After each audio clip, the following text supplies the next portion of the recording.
একটি মাঠ সদৃশ স্থানে বিপরীত পক্ষ মুখোমুখি অবস্থান নিয়েছে এবং তারা বালতিতে করে সেই স্থানে হাত বোমা বা ককটেল সদৃশ বস্তু তারা সেখানে নিয়ে গিয়েছে এবং তারা আক্রোশের বশবর্তী হয়ে এই হাত বোমাগুলো তারা প্রতিপক্ষের উপরে নিক্ষেপ করছে।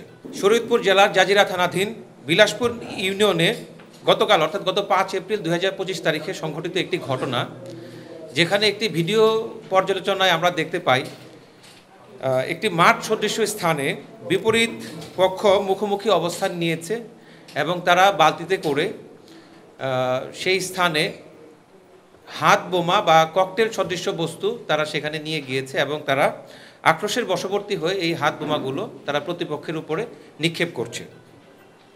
এরূপ একটি ভিডিও চিত্র মুহূর্তে মিডিয়া অঙ্গনে ব্যাপকভাবে আলোড়ন সৃষ্টি করে এবং বিভিন্ন অনলাইন এবং প্রিন্ট মিডিয়ায় ঘটনাটি ব্যাপকভাবে প্রচারিত হয়। নিন্দাজনক এই ঘটনাটি সংশ্লিষ্ট এলাকা এবং দেশবাসীর মনে উৎকণ্ঠা এবং শঙ্কার ছায়া ফেলে।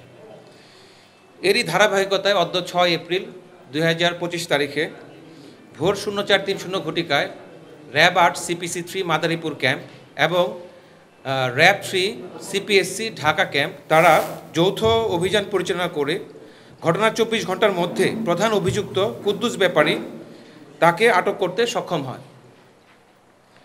ঘটনার বিবরণ এবং এজাহার বর্ণনায় জানা যায়, বিগত ইউনিয়ন পরিষদ নির্বাচনে শরীয়তপুর জেলা জাজিরা থানাধীন বিলাসপুর ইউনিয়নের চেয়ারম্যান পদে কুদ্দুস ব্যাপারী এবং জলিল মাতব্বর উভয়ই প্রতিদ্বন্দ্বিতা করেছিলেন। তো উক্ত নির্বাচনে কুদ্দুস ব্যাপারী তিনি জয়ী হন এবং জলিল মাতব্বর তিনি পরাজিত হন।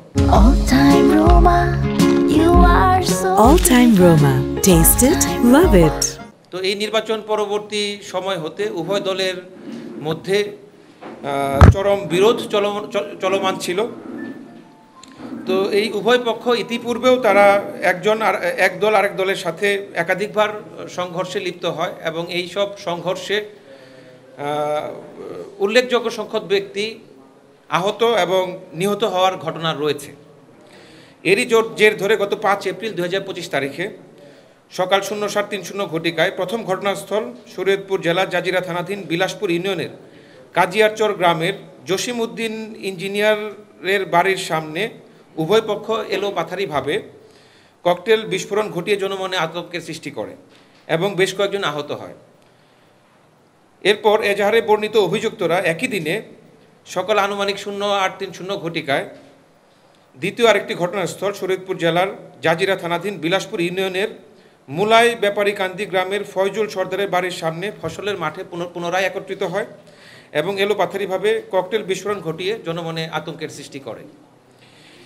এ ঘটনার সংবাদ পেয়ে জাজিরা থানা পুলিশ, র্যাব এবং বাংলাদেশ সেনাবাহিনীর দল সেখানে গমন করে এবং পরিস্থিতি নিয়ন্ত্রণে নিয়ে আসে। সংঘটিত এই ঘটনায় একজনের কবজি বিচ্ছিন্ন হয়েছে এবং আরও প্রায় 15 জন ব্যক্তি আহত হয়েছে বলে আমরা জানতে পারি। এই চাঞ্চল্যকর ঘটনাটি র্যাব 8 বরিশালের নজরে আসা মাত্র নাশকতাকারীদেরকে আইনের আওতায় নিয়ে আসার জন্য আমরা আমাদের ছায়া তদন্ত এবং গোয়েন্দা নজরদারি বৃদ্ধি করি। পরবর্তীতে আধুনিক তথ্য প্রযুক্তির সহায়তায় আমাদের র্যাব 8 CPC 3 মাদারীপুর ক্যাম্প এবং র্যাব 3 CPSC ঢাকা ক্যাম্প তাদের উভয়ের যৌথ অভিযানে আমরা ঢাকা মহানগরীর শাহজাহানপুর এলাকা থেকে এই অভিযুক্ত কুদ্দুস ব্যাপারীকে আটক করতে সক্ষম হই।